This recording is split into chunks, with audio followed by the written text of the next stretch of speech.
90টির বেশি দেশে কার্যকর হলো মার্কিন সংশোধিত শুল্ক। ভারতের মতো বাড়তি শুল্ক গুনতে হতে পারে চীনকেও, হুঁশিয়ারি ট্রাম্পের।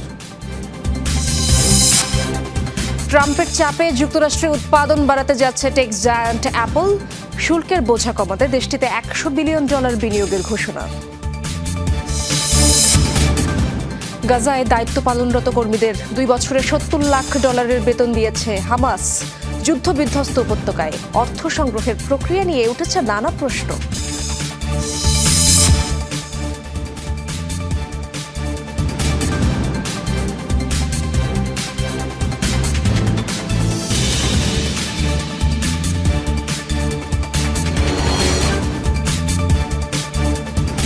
দর্শক, এতক্ষণ শিরোনামগুলো দেখছিলেন। পুরো সময় জুড়ে আপনাদের সাথে থাকবো মাবিশ রাজ্জাহান। 90টিরও বেশি দেশের ওপর যুক্তরাষ্ট্রের নতুন শুল্ক কার্যকর হলো আজ থেকে। মার্কিন সময় মধ্যরাত থেকে চালু হয় রেসিপ্রোকাল ট্যারিফ। অবশ্য প্রয়োজনে শুল্ক হার পরিবর্তন করতে পারেন বলে জানিয়েছেন প্রেসিডেন্ট। রাশিয়ার কাছ থেকে জ্বালানি ক্রয় বন্ধ না করলে ভারতের মতো চীনের ওপরও বর্ধিত ট্যারিফ আরোপ হতে পারে, এমন হুঁশিয়ারি দিয়েছেন ডোনাল্ড ট্রাম্প। গত এপ্রিলে ডোনাল্ড ট্রাম্পের শুল্কের খড়গ পড়ে বিশ্বের প্রায় সব অঞ্চলে। এরপর মার্কিন ট্যারিফ কমানোর তোড়জোড় একের পর এক দেশের। দফায় দফায় বৈঠক, একাধিকবার মার্কিন প্রেসিডেন্টের সিদ্ধান্ত বদল। সবশেষ গত 31 জুলাই 90টিরও বেশি দেশের উপর নির্ধারিত হয় নতুন শুল্ক হার। সর্বনিম্ন 10% থেকে সর্বোচ্চ 41% পর্যন্ত রেসিপ্রোকাল ট্যারিফ আরোপ করেন ট্রাম্প, যা কার্যকর হয় 7 আগস্ট মধ্যরাত 12টা থেকে। ডেডলাইনের ঠিক কয়েক মিনিট আগে সামাজিক যোগাযোগ মাধ্যমে ডোনাল্ড ট্রাম্পের পোস্ট, মধ্যরাত বিলিয়ন বিলিয়ন ট্যারিফ প্রবেশ করছে যুক্তরাষ্ট্রে। অবশ্য এখানেই শেষ যে নয়, বুধবার ওভাল অফিসের সংবাদ সম্মেলনে নিশ্চিত করেছেন তা। জানিয়েছেন এই দফায় প্রাথমিক শুল্ক আরোপ হয়েছে, পরবর্তীতে আবার ভাববেন সেকেন্ডারি ট্যারিফ নিয়ে। ঠিক একদিন আগেই রাশিয়া থেকে তেল কেনার দায়ে ভারতের ওপর মোট 50% পাল্টা শুল্ক ঘোষণার পর জানালেন আরও দেশের ওপর আসতে পারে এমন ট্যারিফ, যে তালিকায় থাকতে পারে চীনও।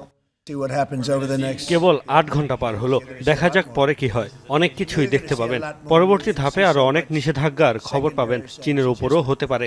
নির্ভর করছে কিভাবে এটা হবে। আমি জানি না, এখনই বলতে পারছি না। ভারতের বিষয়ে যে পদক্ষেপ নিয়েছি আরো অনেক দেশের সাথেও তা হতে পারে, এবং তাদেরই একটি হতে পারে চীন। 7 আগস্টের মধ্যে যেসব পণ্য জাহাজে তোলা হয়েছে, আগামী 5 অক্টোবরের মধ্যে তা যুক্তরাষ্ট্রে প্রবেশ করলে সেসব পণ্যে প্রযোজ্য হবে না নতুন শুল্ক হার। ডরথি তাস্ট্রিন, যমুনা নিউজ। যুক্তরাষ্ট্রের 50% শুল্ক আরোপের কারণে চড়া মূল্য চুকাতে হবে বলে স্বীকার করেছেন ভারতের প্রধানমন্ত্রী নরেন্দ্র মোদী। তবে দেশের কৃষক ও জেলেদের স্বার্থের সাথে আপোষ করবেন না বলেও সাফ জানিয়েছেন তিনি। দীর্ঘদিন ধরে যুক্তরাষ্ট্র কৃষি পণ্য রফতানিতে শুল্ক ছাড়ের বিষয়ে দ্বিপাক্ষিক চুক্তির চেষ্টা চালাচ্ছে নয়াদিল্লি। কৃষকদের স্বার্থ আমাদের কাছে সর্বোচ্চ অগ্রাধিকার।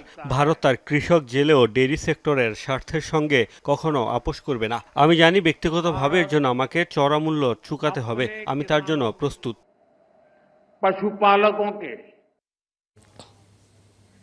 ডোনাল্ড ট্রাম্পের চাপে এবার যুক্তরাষ্ট্রে উৎপাদন বাড়াতে যাচ্ছে মার্কিন টেক জায়ান্ট অ্যাপল। শুল্কের বোঝা কমাতে নতুন করে দেশটিতে $100 বিলিয়ন বিনিয়োগের ঘোষণা দিয়েছে প্রতিষ্ঠানটি। এতে চিপ ও সেমিকন্ডাক্টরে আরোপিত 100% শুল্ক এড়াতে পারবে অ্যাপল। এর ফলে আইফোনের দাম কমতে পারে বলে মনে করছেন বিশ্লেষকরা। এ নিয়ে আগামী 4 বছরে যুক্তরাষ্ট্রে মোট $600 বিলিয়ন বিনিয়োগ করবে অ্যাপল। বৃহস্পতিবার ওভাল অফিসে একসাথে দেখা যায় মার্কিন প্রেসিডেন্ট ডোনাল্ড ট্রাম্প এবং অ্যাপল প্রধান টিম কুককে। আগে থেকেই অনুমান করা হচ্ছিল বেশ বড়সড় ঘোষণা দিতে যাচ্ছে শীর্ষ প্রযুক্তি নির্মাতা প্রতিষ্ঠানটি। এরই ধারাবাহিকতায় যুক্তরাষ্ট্রে অ্যাপলের ইতিহাসে সর্বোচ্চ বিনিয়োগের ঘোষণা দিল টেক জায়ান্টটি। প্রতিশ্রুতি অনুযায়ী দেশটিতে উৎপাদন বাড়াতে আরও $100 বিলিয়ন বিনিয়োগ করবে অ্যাপল, যা ব্যয় হবে কৃত্রিম বুদ্ধিমত্তা খাতেও। ধীরে ধীরে কমিয়ে ফেলা হবে চীন ও ভারতে উৎপাদনের হার। গেল ফেব্রুয়ারিতে $500 বিলিয়ন বিনিয়োগের ঘোষণা দেয় অ্যাপল, অর্থাৎ এ নিয়ে মোট বিনিয়োগের পরিমাণ দাঁড়ালো $600 বিলিয়ন। এটা সম্মানের, অ্যাপল দেশে ফিরছে। আমাদের দেশ অনেক ধনী হতে যাচ্ছে, এমন একটি দেশ যার জন্য আমরা খুবই গর্বিত। আমরা চাই অ্যাপলের মতো প্রতিষ্ঠানগুলো ঘরে ফিরুক।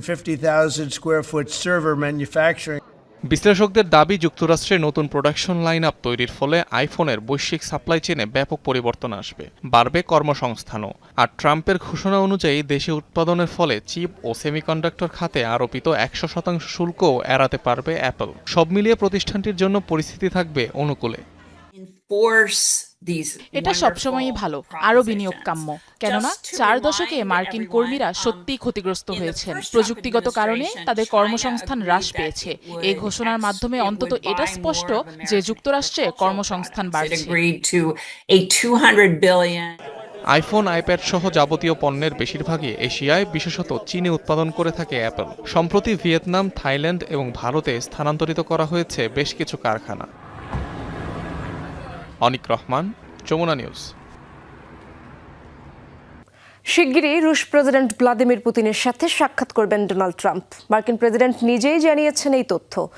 ট্রুথ সোশ্যালে দেয়া পোস্টে জানান, মস্কো সফররত মার্কিন প্রতিনিধি স্টিভ উইটকফের সাথে ফলপ্রসূ আলোচনা হয়েছে পুতিনের।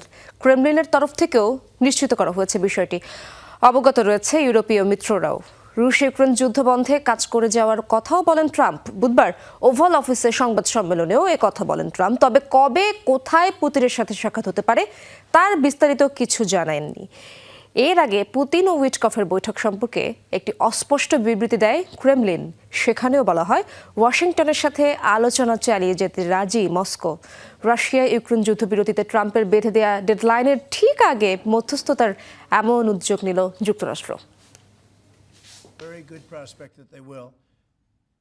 সাক্ষাতের বিষয়ে খুব ভালো অগ্রগতি হয়েছে।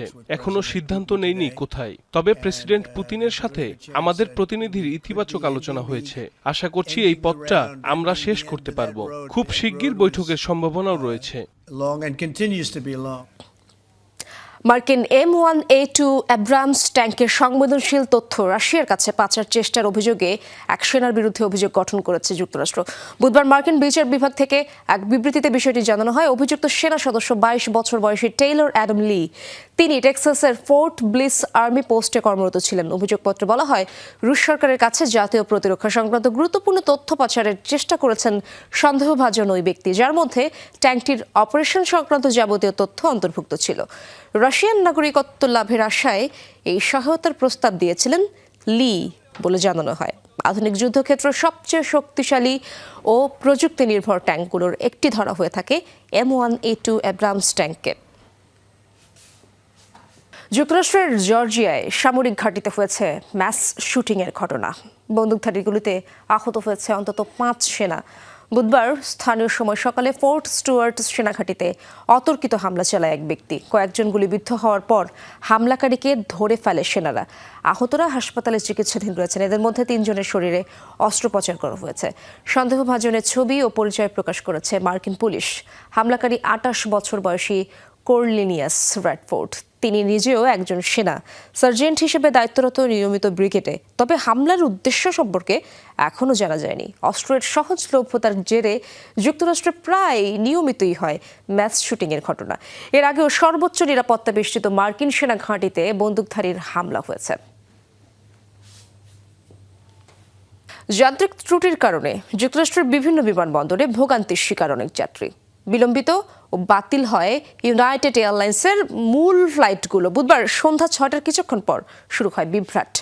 কয়েক ঘন্টার মধ্যে সমস্যার আংশিক সমাধান করা গেলেও রাতভর বিলম্বের মুখে পড়ে ফ্লাইটগুলো। ফ্লাইট ট্র্যাকিং সাইট ফ্লাইট ওয়্যারের তথ্য অনুযায়ী রাত 10:45 পর্যন্ত বিলম্বিত হয় এয়ারলাইন্সটির প্রায় 31% ফ্লাইট, আর বাতিল হয় 1%।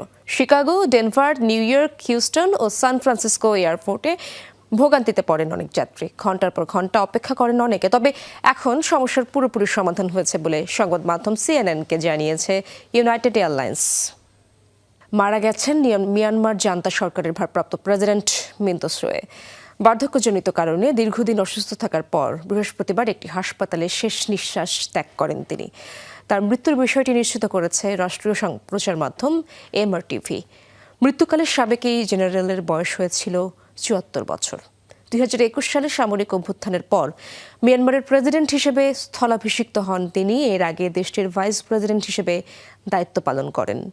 চিকিৎসাজনিত কারণে গেল 1 বছর ধরে তিনি ছুটিতে ছিলেন। এরপরই 2024 সালের জুলাইয়ে জান্তা প্রধান মিন অং লাইং এর কাছে ক্ষমতা হস্তান্তর করেন মিন্তসোয়ে।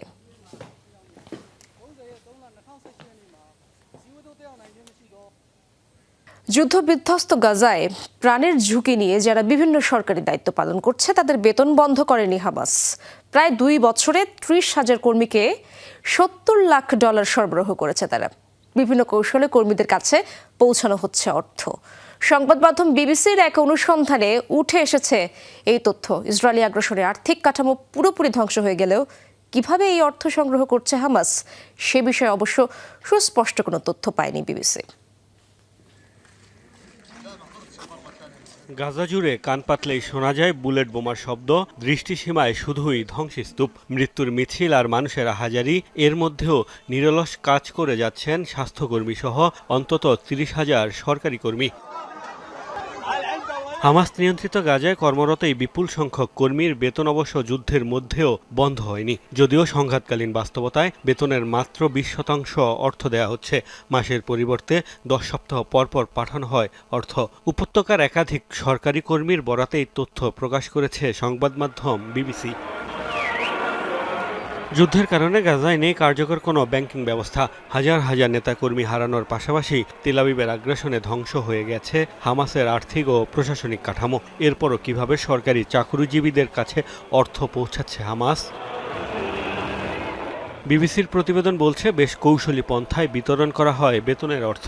কর্মী অথবা তাদের পরিবারের সদস্যদের ফোনে এনক্রিপ্টেড SMS পাঠানো হয়, যেখানে নির্দিষ্ট একটি স্থানে কোনো এক বন্ধুর সাথে চা পানের জন্য যেতে বলা হয়। সেখানে যাওয়ার পর গোপনে পৌঁছানো হয় অর্থের খাম। যুদ্ধের মধ্যে এ পর্যন্ত $70 লাখ বেতন দেওয়া হয়েছে সরকারি কর্মীদের। এই কৌশলেও অবশ্য রয়েছে ঝুঁকি। বেশ কয়েকবার বেতন নিতে যাওয়া ফিলিস্তিনিদের ওপর হামলার ঘটনা হয়েছে। ঝুঁকিপূর্ণ ও বিপজ্জনক জেনেও অর্থের প্রয়োজনে বেতন সংগ্রহে যান নিরুপায় ফিলিস্তিনিরা। বেতনের এই অর্থ কোথায় পায় হামাস সুস্পষ্ট তথ্য পায়নি বিবিসি।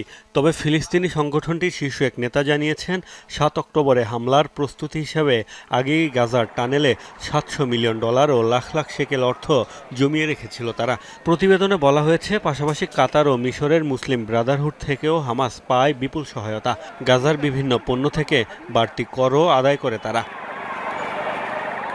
মোস্তফা মাহমুদ, যমুনা নিউজ। নিরস্ত্রীকরণ ইস্যুতে লেবানন সরকারের পরিকল্পনাকে প্রত্যাখ্যান করল দেশটির সশস্ত্র গোষ্ঠী হিজবুল্লাহ। এমন কোনো সিদ্ধান্ত নিলে গুরুতর পাপ হবে বলে উল্লেখ করে বুধবার বিবৃতি দিয়েছে গোষ্ঠীটি। আন্তর্জাতিক চাপ থাকা সত্ত্বেও নিরস্ত্রীকরণ প্রস্তাব নাকচের বিষয়টি পুনরায় উল্লেখ করে হিজবুল্লাহ। জানায় পুরো দেশের অস্ত্রের ওপর লেবানন সেনাবাহিনীর একচেটিয়ার নিয়ন্ত্রণের সিদ্ধান্ত মানবে না তারা। দাবি করা হয় এই ধরনের সিদ্ধান্ত শুধুমাত্র যুক্তরাষ্ট্র আর ইসরায়েলের স্বার্থ রক্ষা করবে। এর আগে মঙ্গলবার দেশের সকল সামরিক বেসামরিক অস্ত্র রাষ্ট্রায়ত্ত করতে সেনাবাহিনীকে পরিকল্পনা উপস্থাপনের আহ্বান জানায় লেবাননের মন্ত্রিসভা। মধ্যপ্রাচ্যের অন্যতম বড় প্যারামিলিটারি বাহিনী ধরা হয়ে থাকে হিজবুল্লাহকে। গোষ্ঠীটির কাছে বিভিন্ন পাল্লার কয়েক হাজার রকেট এবং ক্ষেপণাস্ত্র রয়েছে বলে ধারণা করা হয়। 80 বছরের মধ্যে ভয়াবহতম দাবানলে পুড়েছে ফ্রান্সের দক্ষিণ পূর্বাঞ্চলীয় বিস্তীর্ণ এলাকা। আগুনে প্রাণ গেছে একজনের, দগ্ধ ও আহত আরও 13 জন। গত মঙ্গলবার পাহাড় সংলগ্ন এলাকায় শুরু হয় এই দাবানল। উষ্ণ আবহাওয়া এবং তীব্র বাতাসে দ্রুত ছড়িয়ে পড়ে আগুন। স্পেন সীমান্তবর্তী এলাকাটিতে এরই মধ্যে পুড়ে ছাই 16,000 হেক্টর বনভূমি। আগুন নেভাতে কাজ করছে ফায়ার সার্ভিসের 2,000-এর বেশি কর্মী। একসাথে 90টি বিমান ও 40টি হেলিকপ্টার দিয়ে ছিটানো হচ্ছে পানি ও রাসায়নিক। যুক্তরাষ্ট্রের হাওয়াই অঙ্গরাজ্যে একটি আগ্নেয়গিরিতে অগ্নুৎপাত হয়েছে। যুক্তরাষ্ট্রের ভূতাত্ত্বিক জরিপ সংস্থা এই অগ্নুৎপাতের ফুটেজ প্রকাশ করেছে। এতে দেখা যায় বুধবার ভোরে কিলাউয়া আগ্নেয়গিরি থেকে শুরু হয় লাভা উদ্গীরণ। দ্রুতই তা বিশাল আকার ধারণ করে। বেশ কয়েক ঘন্টা ধরে চলে এই অগ্নুৎপাত। এ সময় রাসায়নিক বিশ্লেষণের জন্য লাভার নমুনা সংগ্রহ করেন ভূতত্ত্ববিদরা।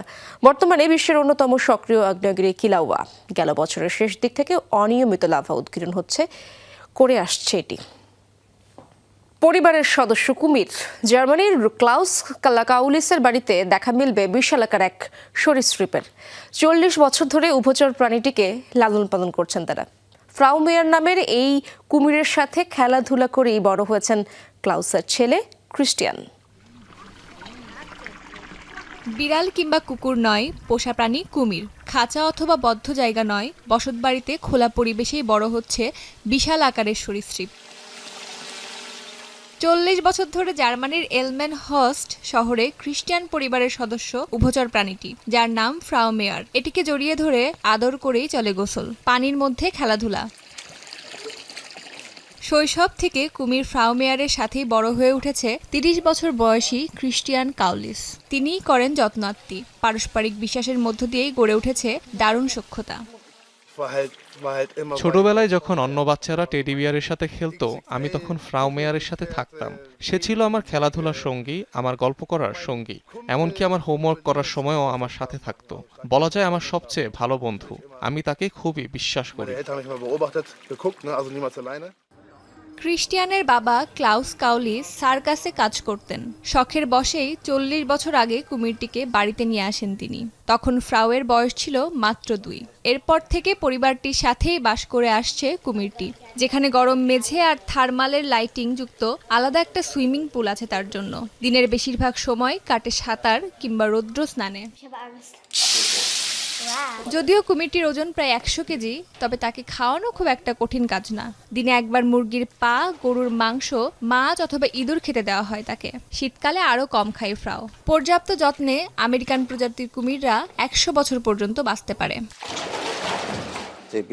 ফ্রাউ কখনো কাউকে আক্রমণ করেনি, আমাদের তো নয়, বাইরের কাউকেও নয়, কারণ সে আমাদের বিশ্বাস করে। 2016 সাল পর্যন্ত সার্কাসে খেলা দেখাতো ফ্রাউ মেয়ার, তবে বর্তমানে বিনামূল্যেই তাকে দেখতে পারে দর্শনার্থীরা। অস্মিতা বিশ্বাস, যমুনা নিউজ। দর্শক, এই ছিল যমুনা আইডেসকে এতক্ষণ যারা সঙ্গে ছিলেন সবাইকে ধন্যবাদ।